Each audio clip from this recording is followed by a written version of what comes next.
This year we have witnessed major catastrophic weather events, from floods in Pakistan that inundated almost one-third of the country to prolonged heat waves in Europe, besides prolonged droughts in many regions, forest fires in others, while millions in the Horn of Africa have been driven to the edge of starvation by famine. All of this indicates that urgent measures are required to combat the climate crisis which is created by humans. To tackle this pressing issue, the United Nations is holding its Biodiversity Summit in Canada's Montreal. The summit will take place from the 7th of December onwards, where delegates from scores of nations will attend the UN summit to agree on a deal to protect biodiversity. And as of now, in its first draft text, scores of nations have agreed upon just 2 of the 22 targets so far. One of them being the 30 by 30 goal. It is a pledge to protect 30% of the world's land and seas by 2030.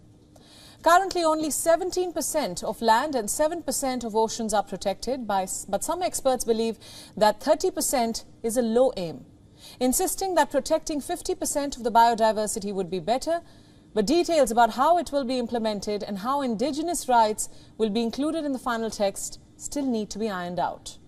But what exactly do we mean by the term biodiversity? It refers to the different living beings on Earth and how they fit together in a delicate web of life to maintain balance. So the new global biodiversity framework is seen as a nature equivalent of the Paris Climate Agreement, where nations agree to limit the global temperature rise.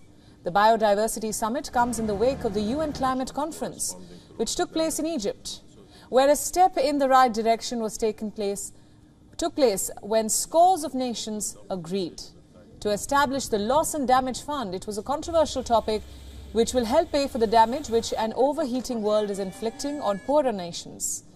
Some of the nations, though, were disappointed over the failure to push further on reducing emissions, since no progress was made towards specifying additional efforts to reduce greenhouse gas emissions.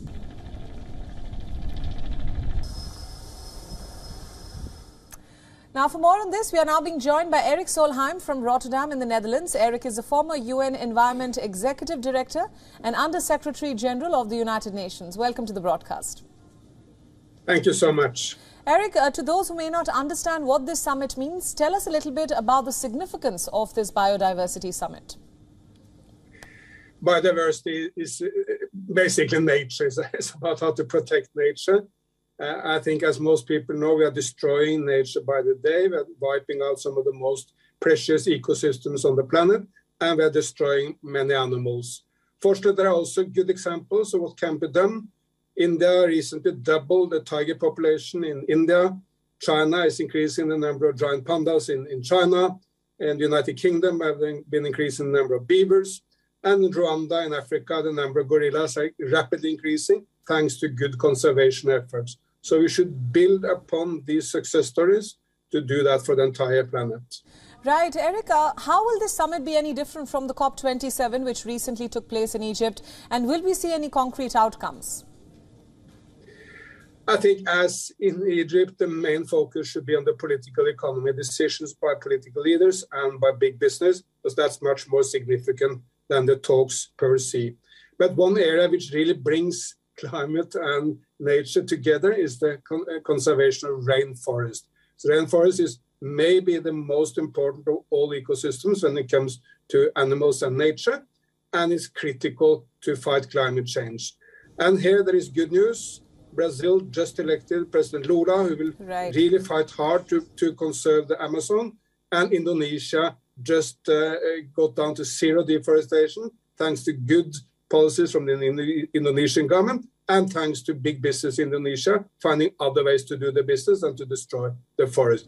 So bringing climate and nature together in fighting for the rainforest is now done well in the 2 main nations in the world, Brazil and Indonesia, and we can learn from them.